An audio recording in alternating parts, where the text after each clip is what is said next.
Okay, guys, and now we're moving on into the second part of our notes here on 6.4. So, having talked all about a rhombus and what it is, a rhombus being a parallelogram with four congruent sides, we're going to move on into the second of the three figures that we need to talk about today, and that is a rectangle. And this is a good time to talk about just how weird Chapter 6 is in this one regard. When you were little kids, the shapes that you guys learned first were actually some of the most specific shapes that are out there, and we kind of do things in a backwards order here, or a direction in this chapter. We're starting with things that are a little bit more vague and moving on into things that are more specific. So we're kind of learning these shapes in the opposite order you guys learned them when you were little kids. So I could walk into a kindergarten classroom over here at Brooks across the field, and I could ask kindergartners, draw me a rectangle, and most of them could do it. And of course, you guys can too. But in terms of actually defining a rectangle, they're not a whole lot of help right there. And that's where you guys are going to do a little bit better. Here we go. So our working definition of a rectangle is incredibly simple if you understand the vocabulary within a definition. Once again, the first two words here, a rectangle is a parallelogram. So a rectangle is a parallelogram, meaning it's got four sides. Opposite sides are parallel. Opposite sides are congruent. Opposite angles are congruent. Consecutive angles are supplementary, and the diagonals bisect each other. But where a rectangle goes further than a normal parallelogram is that a rectangle is a parallelogram with four right angles. Actually, you really only needed to say that it had one right angle. Why? Because if we know that it's a parallelogram, we already know that opposite angles have to be congruent. So if I were to call this figure, we'll name it RECT for rectangle. If I were to tell you guys that this is a parallelogram and angle T is a right angle, well, you automatically know that angle E has to be a right angle as well because of theorem 6.5 that says opposite angles in a rectangle are congruent. Furthermore, theorem 6.4 tells you that consecutive angles in a rectangle are supplementary. So if angle T has a measure of 90 degrees, angle R right next to it has to be the supplement of a 90-degree angle, and 180 minus 90 is 90 as well. So that would tell you now that angle R is a right angle.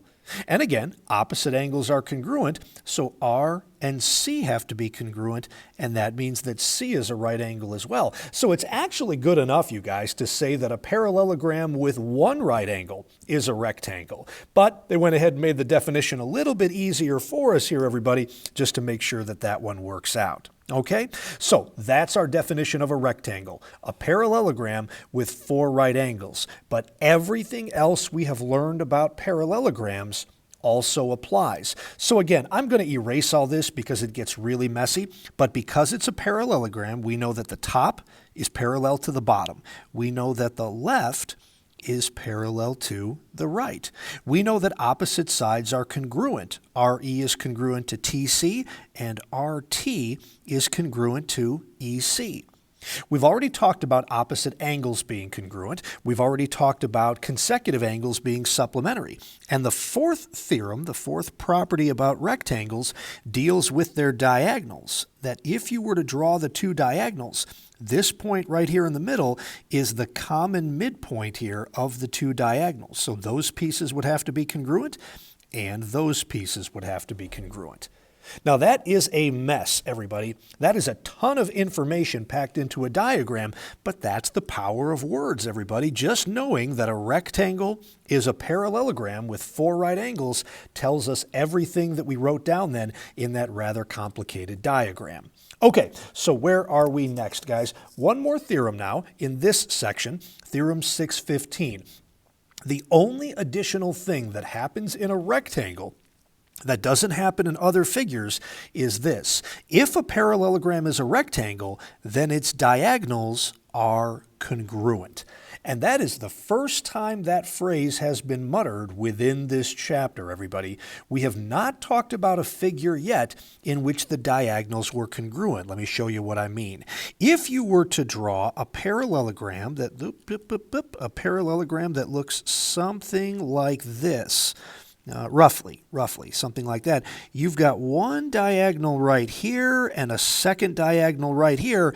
I don't know if you guys could tell as I was drawing it, those diagonals are not congruent.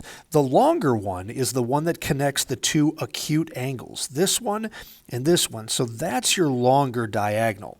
What else? Earlier in this section, we talked about a rhombus, which is a parallelogram with four congruent sides.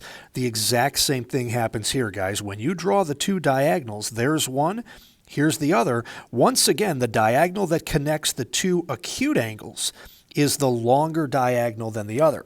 But now for the first time, guys, and you know what? I actually have a tool for this. So let me make sure that I'm doing this right. I guess that same tool works for squares and rectangles. So now, guys, if I were to use that to draw a rectangle, okay, and now if I were to use my line segment tool here to draw, let's change those maybe to purple like we were doing before, and said, okay, here's one diagonal looking right about there. Here's a second diagonal that's going to go right about there. All right, I'm just asking you guys to look at it for a minute right there, but yeah, I think we can see here that those two purple diagonals look like they're congruent. Now, if we go back to what we talked about earlier, a rectangle is a parallelogram, and that means, everybody, that this little half diagonal here is congruent to this one, and this half diagonal in the bottom left is congruent to this one here. That's the way we drew it in a regular, or I should say a normal parallelogram. But in a rectangle now, if we know that the diagonals are congruent, what we really can do is put a little extra tick mark here and an extra tick mark here. Now that doesn't change what we knew before, that this point in the middle is the midpoint of both of the diagonals. All right, but what it does now say is that all of the four half diagonals, this one, this one, this one, and this one, all of those are congruent, which I think you can see. I think that's going to make sense when you look at it, and it'll pass the eye test because of this symmetrical nature of a rectangle, that you could fold it right there over itself like that, and it would fit perfectly. Or the exact same thing happens with a horizontal axis of symmetry. If you were to fold a rectangle that way, it would meet up with its corners as well. So that kind of supports that basic idea. All right, let's do one problem with this, guys. We're going to solve for x in this figure if AE has a measure of 3x plus 2 and BD has a measure of 9x minus 8. Now, for the first time, guys, I need to tell you I goofed something up here. In my diagram, there's not enough information for you guys to be able to solve this problem. So what I would need to do is either tell you that it's a rectangle, or what's actually faster for me right now is to go ahead and draw in the four right angles. And now we know that any quadrilateral with four right angles has to be a rectangle. So what's going on here, guys? The measure of AE is 3x plus 2. So I'll try to fit that right here. 3x plus 2, that is just the measure from A to E. Then they tell us, let me switch colors, let me go to green now, that the measure from B to D, all right, so from here all the way to here, so that whole stretch in green, not the same thing we were dealing with before, that BD is equal to 9x minus 8. All right, so let's go ahead and let's talk about this the way that most people want to do this problem. With most people, when you give them two things, two quantities, 3x plus 2 and 9x minus 8, you know what they're going to do? The easiest thing they can think of to do, which is to set them equal to each other. 3x plus 2 is equal to a 9x minus 8. And unfortunately, geometry students tend to be a little bit lazy, and they tend to run with the first possible thing they can think of because it gets them done with the problem earlier. The problem is, guys, it's not right, and I think you can see it. The 3x plus 2 is just the distance from A to E, that piece right there. But the 9x minus 8 is the distance from B to D, that's this piece here. Now, nobody in their right mind is going to look at this figure, not even a kindergartner, and tell me that the purple line segment is the same length as the green line segment. They're pretty obviously not the same. So what are we supposed to do with it? Well, we're going to take advantage of the fact that a rectangle is a parallelogram. And that means that this point E here in the middle is the midpoint of each diagonal, including it's the midpoint of AC. So the distance from E to C, right here, everybody, has to be the same as the distance from A to E. This is also a 3x plus 2, which means if I put the two 3x plus 2's together, this one and this one, that's the length of the entire diagonal from A to C. And the theorem we just talked about says that if you are dealing with a rectangle, which we are, then the diagonals are congruent. So the two diagonals in this figure, line segment AC, has to be equal in measure to line segment BD. That's me just writing down the theorem that says in a rectangle, the diagonals are congruent. And the measure of line segment AC isn't just 3x plus 2, it's two 3x plus 2's put together to get the measure of AC. So I've got to multiply the short piece here, 3x plus 2 times 2, and then I can set that equal to the 9x minus 8. So let's distribute that 2 there, guys. That's going to be a 6x plus 4. Nope. Plus 4. That doesn't look good, Mr. Fontana. Oh, my gosh. 6x plus 4, I can do this, is equal to a 9x minus 8. And I think you guys know what's going on next. I've got x's on both sides. I move the smaller one to the bigger one. So a minus 6x from the left and from the right. Since all the variables are going right, all the constants will move left. I'll get rid of that negative 8 by adding 8 on the right and balance it by adding 8 on the left. 6x's on the left cancel. 8's on the right cancel. 4 plus 8 is a 12. 9x minus 6x is a 3x. Then all we have to do is divide both sides by 3, and here we go, guys. X is equal to 4. Now, never a bad idea, even though the problem just said solve for x, so we're technically done, never a bad idea to plug your answer back in and see what happens. What color can I use? I'll go back to red here, I guess, guys. So what do we now know? AE, right here, the 3x plus 2, well, that's a 3 times 4, which is 12, plus 2 is 14. That's the distance from A to E right here. That guy has a length of 14. BD is 9x minus 8. 9 times 4 is 36. 36 minus 8 is 28. That's the distance from B to D here. That is 28. And sure enough, guys, the 14 we came up with from A to E is exactly half of the 28 we came up with from B to D. So I feel pretty good about that answer. All right, guys, that is really all we have to say about rectangles. And now we're going to move on into the final one today, and that is squares. And the funny thing about a square, you guys, this doesn't happen very often in geometry, it's got two different definitions, okay? You can look at a square two ways. A square is either a rhombus with 4 right angles, or it's a rectangle with 4 congruent sides. I really shouldn't say either, it's both of those things. So let's think about what this means, guys. A square is a rhombus. Stop right there. A rhombus has 4 congruent sides. So I'll go ahead and put tick marks on all 4 of these. And even though this figure here looks like a square, really all we know about it right now, based on the red tick marks, is that it's a rhombus. But it's a rhombus that also has 4 right angles. So now I'll tell you, that's a right angle, that's a right angle, so is that, and so is that. So where are we, guys? The fact that I see 4 tick marks tells me that it's a rhombus. The fact that I see 1, 2, 3, 4 right angles tells me that it's a rectangle. So a square is both of these figures simultaneously. A square is a rhombus because it has 4 congruent sides. And it is a rectangle because it has 4 congruent sides there as well. All right. I take that, I'm sorry guys, I was reading and not thinking. It's a rectangle because it has 4 right angles. And because it's both a rhombus and a rectangle, that's what makes it a square. So a square is actually the most specific out of all of these shapes, but it kind of follows nicely from everything else. All right, here's a fun one here, guys. This is a huge, messy diagram with 8 million things to find. We are going to find all of them.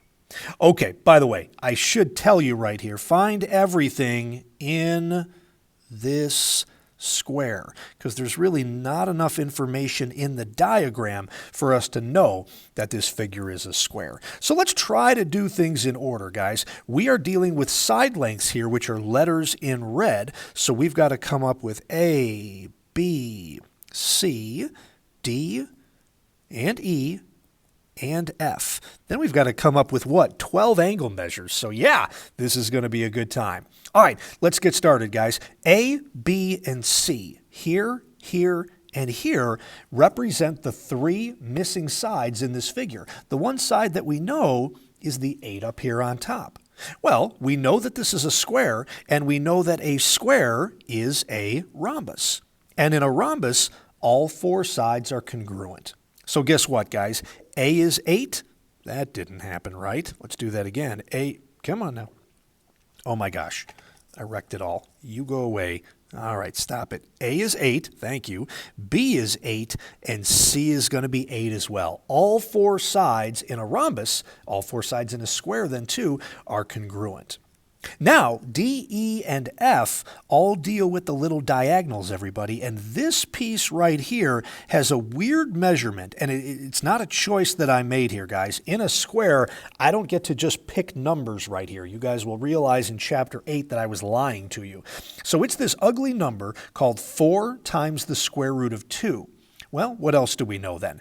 Because this figure is a square, that makes it a parallelogram. That means that this big point in the middle is the midpoint of this diagonal. So E has to be the same as this length right over here. E is also going to be 4 times the square root of 2. Let's keep going. Because this figure is a square, it's also a rectangle. And that means that the diagonals are congruent to each other. Or if I go, here we go. If I go back to this diagram right over here, the 4 half diagonals in a rectangle are all congruent to each other. And let's go here, a square is a rectangle. So therefore, all of the little half diagonals have to be congruent. So D is 4 root 2 as well, and F is also 4 root 2. Okay.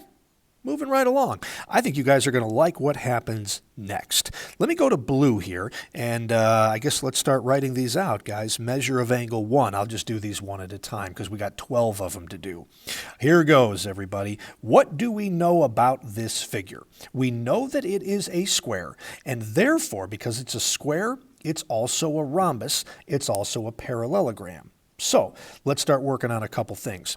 Because this figure is a square and also a rectangle, we know that this angle up here is 90 degrees. In fact, every angle in the figure is 90 degrees.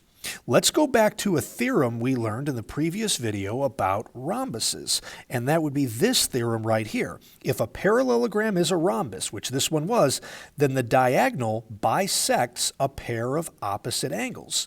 So if this was a 90-degree angle and this figure is a rhombus, this diagonal in red bisects that 90-degree angle. So angle 1, right here, everybody, there we go, has to be half of that 90-degree angle, which is 45 degrees. Let's keep going. Top right corner, that's a 90-degree angle as well. And the red diagonal bisects that angle also. And half of 90 yet again is 45 degrees. How about the measure of angle 3? Now we're shifting gears here a little bit, guys. Angle 3 is an interior angle in this figure that's located right here. It's located where the 2 diagonals intersect. And again, a square is a rhombus, so let me go back and find this theorem now right here, Theorem 613. If a parallelogram is a rhombus, then the diagonals are perpendicular to each other. Perpendicular means forming a right angle, so the measure of angle 3 has to be 90 degrees. And notice, guys, we just found angle 1, angle 2, and angle 3.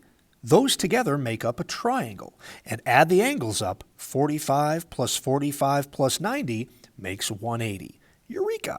Now, I'm kind of thinking you guys can figure out what's going on next. Measure of angle 4 has to be congruent to the angle 2 right here, guys, because this diagonal bisected that angle. So 4 is going to be 45 degrees as well. How about the measure of angle 5? Same reasoning. This was a 90-degree angle that just got cut in half or bisected.